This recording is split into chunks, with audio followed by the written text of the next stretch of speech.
Every year, millions of people make the same promise. This year, I'll finally get in shape. But the truth is, most diets fail over time. In this video, we're going to deep dive into why your New Year's diet is probably going to fail, and more importantly, what you can do to fix it.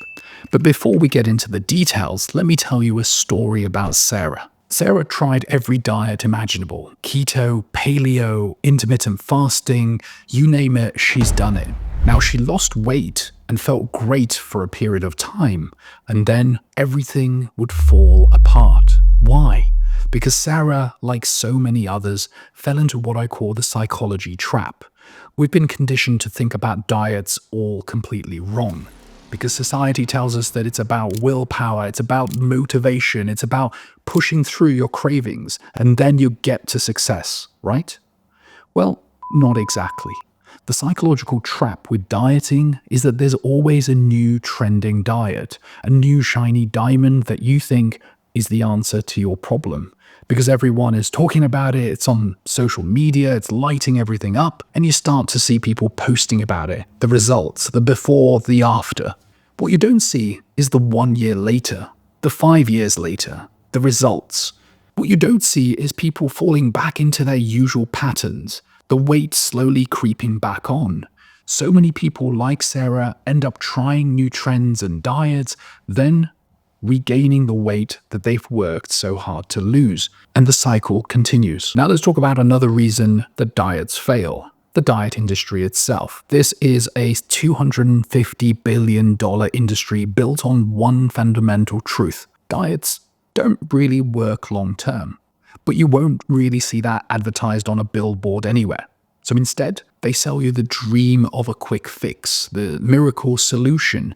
Lose 10 pounds in 10 days, melt your belly fat away effortlessly. Well, those promises are designed to hook you into a cycle of failure and dependency. The science is pretty clear. Rapid weight loss through extreme diets is not sustainable. And it's the same for these new miracle jabs, Ozempic, Wegovy. Yes, they'll get your weight off when you're on these jabs, but what actually happens when you come off of them? The weight comes back on. And before long, the next fad hits the market and the marketing machines are set in motion. So why do we keep falling for it?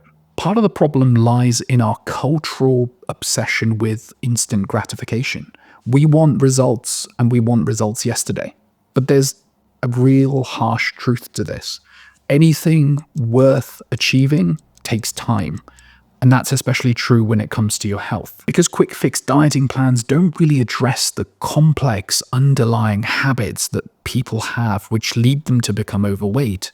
Without addressing those behavioral, psychological, nutritional issues, it's like wrapping a compound fractured leg with a bandage and saying, okay, off you go, you can walk home now. Another issue is our relationship with food. For many, our food choices are linked to our emotional state, and diets really sometimes ignore that completely. Because on days that you are stressed, you are more likely to make bad choices with what you eat. It's the same for all of us.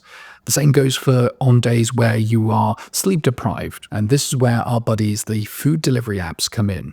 Now, I've made a video about them and how I think they're fueling our unhealthy choices. I'll be up there if you want to have a look at it. But also, we know that overly restrictive diets may show some weight loss in short periods of time and in controlled environments. But in the real world, people often revert back to their patterns of behavior and end up going back to their old ways of eating. So what is the answer? How do we break free from this cycle of failure? Well, the solution is not really another diet. It's a complete reimagining of your relationship with food and your approach to health. Let me break it down into 3 key principles. To keep it simple, when we eat and drink more calories than we use, our body stores it as fat. If this continues over a period of time, you can begin to put on weight. Now, to lose weight, what we need to be doing is chipping away and having a calorie deficit, generally speaking. This is what most of these diets tend to do, and that's when you start to lose weight. For the average man, it's recommended that you should have 2,500 calories a day, and for a woman, it's 2,000. But really, to lose weight, you probably should be hitting 600 below that figure. And so how do we manage to do that consistently without making our life miserable? It's about small, achievable changes, being mindful of foods that are high calorie, making sure that we meal prep for the week ahead so that you are setting yourself up for success, and avoiding pitfalls, knowing when you are going to be stressed and when you're going to make unhealthy choices and being able to overcome those.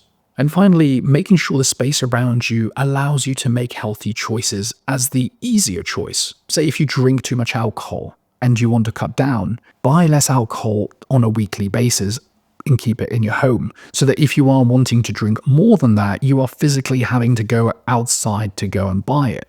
And the same could be said about snacks. And if we add distance and friction for our more unhealthy choices, and on the other side, if we add less friction for our healthy choices, we're more likely to make healthy choices. For example, if you want to exercise tomorrow, the night before, it's a good idea to get your t-shirt, shorts, trainers, headphones, put it on a table next to the door so that you can literally just walk out, not naked, but walk out and grab those clothes and just literally go. You don't have to have an extra process of thinking about it. So here's your healthy, non-diet plan. You have to head over to my website. It's about $1,000.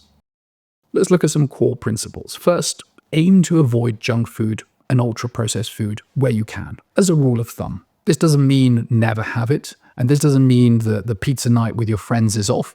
Still do those things. But if you know that twice a week you're getting home after a night shift and immediately you're going on Uber Eats and getting some junk food, then it's about reducing that.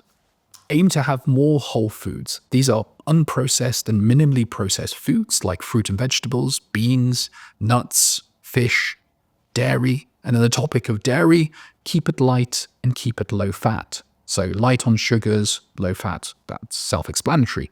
Try and have fish twice a week. Aim to have some protein in your diet as well. So beans, eggs, lentils, those are good choices for protein. Make sure you use unsaturated oils like olive oil, sunflower oil, and rapeseed oils. Try not to overload on carbs. Aim to have whole grain carbs if you're going to have them.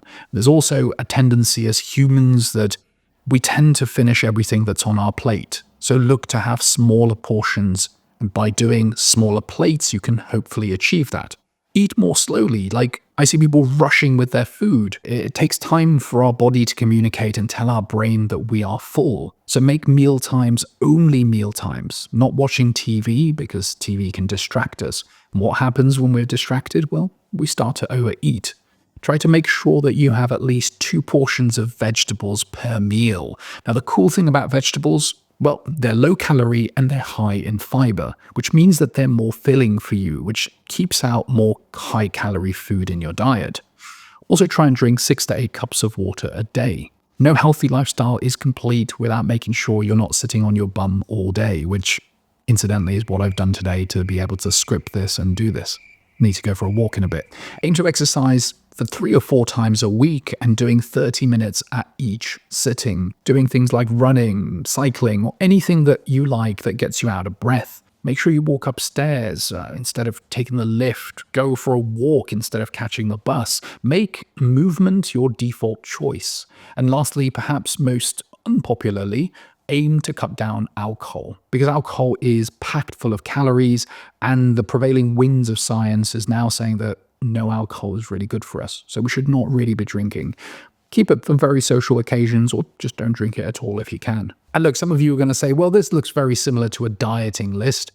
You can still eat the things you like. The key thing about this is it's about moderation. It's about making a sustainable plan that you're going to be able to keep to. It doesn't mean cutting out the things you love. And remember, this is the pot of gold at the end of the rainbow. This is the ultimate thing to be aiming for. When you're starting off, you're not going to be able to achieve that. So look to make small, measurable changes towards that and build on it over time. Small changes built over a long period of time, you can make fantastic changes. So for the first week, you could look to drink more water. So aim to have 6 to 8 cups of water a day and aim to have 2 vegetables with every meal. That's measurable, that's small, and that's achievable. The next step is to track how you're doing with these changes. You can do it in a journal. You've got apps nowadays that are habit trackers, and celebrate the small victories, because it's the positivity of getting things done that drives our behavior. And if you do the same behavior again and again,